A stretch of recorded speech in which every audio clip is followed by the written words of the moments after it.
Hey, what's up everybody? Jake here and welcome to the hobby. Wow, Pokemon card prices are actually normalizing again. It's pretty incredible. We're seeing what Battle Styles booster boxes go for well under $100.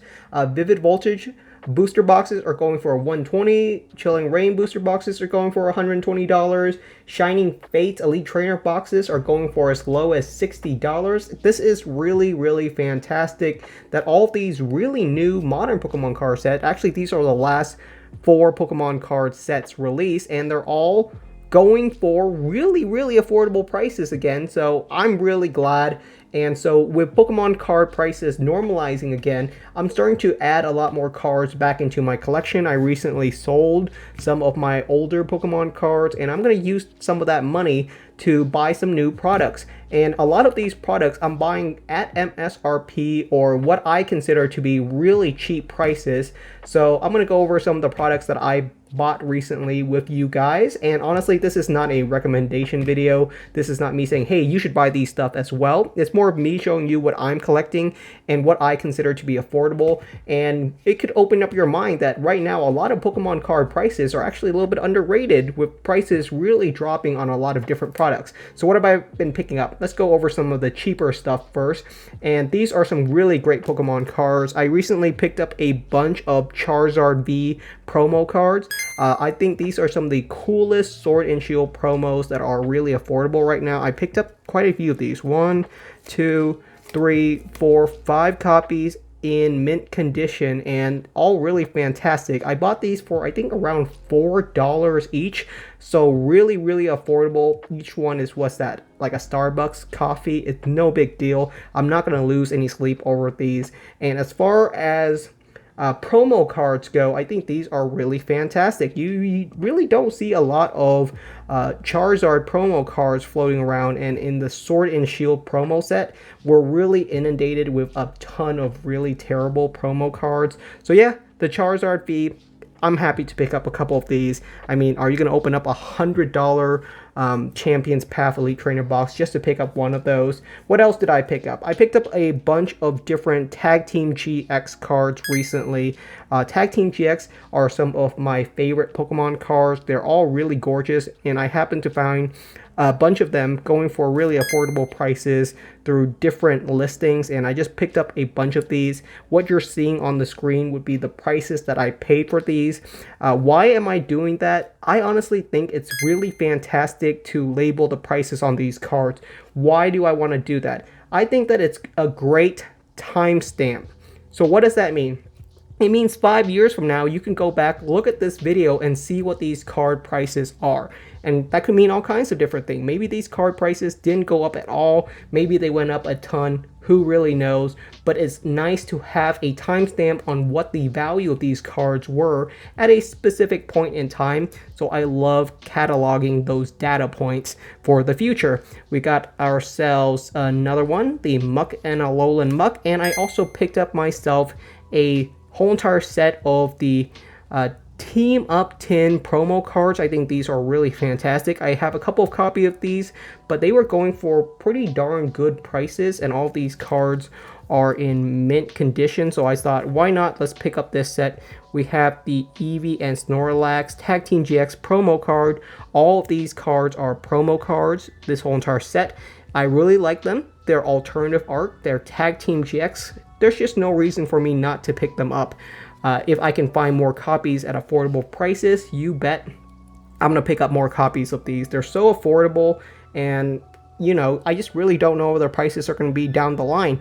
If these go up, fantastic. If they don't, I'm not going to lose any sleep over it. They were just so cheap right now. I know a lot of people complain about how expensive Pokemon card prices can be at certain times, and some of these are really affordable right now. And honestly, as far as Tag Team GX alternative art card go, I think they're a little bit underrated, so I'm more than happy to pick them up. So those were some of my main pickups as far as Pokemon cards go. I know I pick up a lot of Japanese Pokemon cards. You guys probably know me as a Japanese collector, a Japanese promo collector, a Pikachu collector. So I wanted to show some of the English products that I've been picking up. So outside of the singles card, we also picked up a lot of sealed products. So let me go over some of those products with you guys.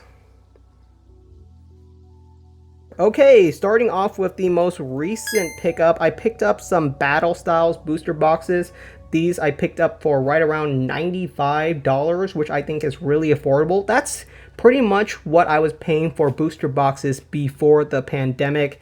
And a lot of people, a lot of PokeTubers were talking about how booster boxes would never go down below $100 again. And here we go. It's already back there. I wouldn't be surprised if Chilling Reign in 6 months was also going for under $100. That would not surprise me at all. So I picked myself up 2 booster boxes of Battle Styles. I don't have any booster boxes of Battle Styles inside of my collection. They're going for under $100. Once again, I'm not going to lose any sleep over that. This booster box, however, looks pretty darn damaged, so that's a bit unfortunate. It happens like that sometimes. And over here, I have myself a really clean booster box. No damage, no bent corners at all. So that's why I usually pick up 2 copies of a sealed product. If I can, if I want to, I can always sell one of these down the line. I'll still have a single copy inside of my collection. So yep, we picked up 2 booster boxes of Battle Styles, pretty much well below MSRP. So that's fantastic. Perfect time to pick one of those up. Yes, I know Battle Styles might not be your favorite set. However, it's still a really cool sealed product. To me, Battle Styles is comparable to Furious Fist. If you look at the Furious Fist set, it's also really lackluster. But when it comes to sealed products, it doesn't really matter. Down the line, when these products become a bit more rare, prices will slowly climb. Sealed products where Pokemon always does really well long term. No one can argue against that. So I'm not worried about purchasing Sword and Shield Battle Styles booster boxes for $95. I mean, like, that's nothing to me. That's no big deal at all. Another item that I picked up at MSRP was actually a Sun and Moon base Elite Trainer box with Solgaleo on the front. Really fantastic to purchase such a vintage. I mean, some people are gonna choke me to death for calling this vintage, but it is getting up there in terms of age. And honestly, if you can pick one of these up for $40, for $50, I think that's totally fine. It's a really old Elite Trainer box, and it will catch up in price. I'm not too worried about that.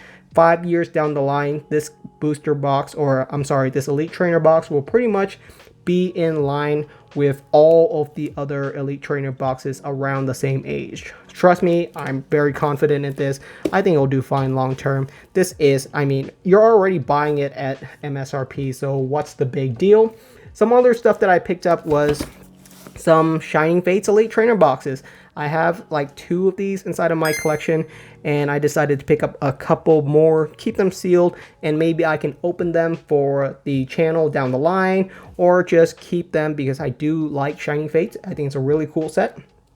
It has some of the best pull rates I've ever seen in any English set. I can't even think of another set that could even come close to beating Hidden Fates. Shining Fates in terms of pull rates. Hidden Fates was on my mind as the other one that could potentially beat Shining Fates, but the pull rates for Shining Fates is so fantastic. It's a really fun set. You can never get bored of opening up Shining Fates booster packs. There's always a constant stream of hits. A lot of fun. Yeah, picked up a bunch of Shining Fates Elite Trainer boxes for around $60. I was sniping a lot of bids on eBay when I can. I mean, at those prices, once again, I'm not losing any sleep over. Some products that I did spend a bit more over MSRP were some build and battle boxes. I don't have a couple of these inside of my collections from different sets, so I decided to pick them up. You might be thinking like, well, Jake, seems like you're buying a lot of modern stuff. Yeah, I like buying some modern stuff at MSRP. If there's something vintage out there that I want, I probably already have it, so I don't really go for a lot of vintage stuff anymore. I try to, change what I collect over time. I get bored of collecting the same thing over and over again.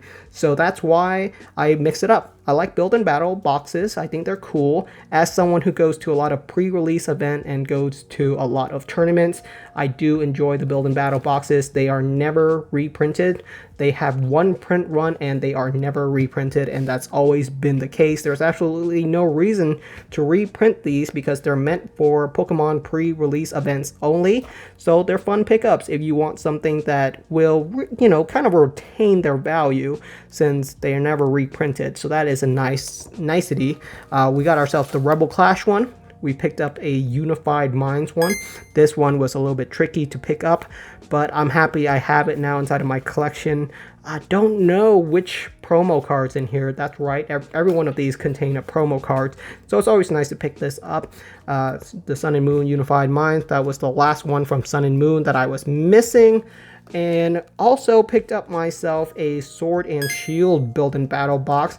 So yeah, just catching up on some products that I was missing from my collection, filling out a couple of holes inside of my collection, and all of these pretty solid pickups. Some of these were a bit more over MSRP, but at these low prices, I'm not super worried about it. Long term, I think these will do just fine. If they don't, I'm fine with that as well. They'll look great on display inside of my little build and battle box shelf. So really happy with these. Glad to have them in my collection.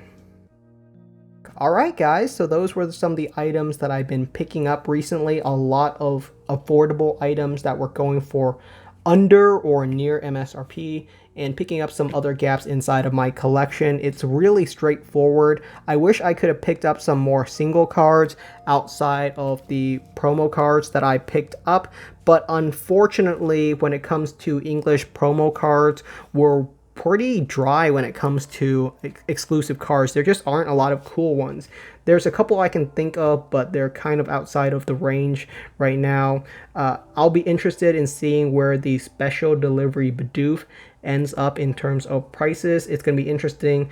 Is the hobby going to really enjoy that card, or is it going to be just a drop in the bucket? We don't really know yet, but I'm glad to see some really interesting English promo cards come out.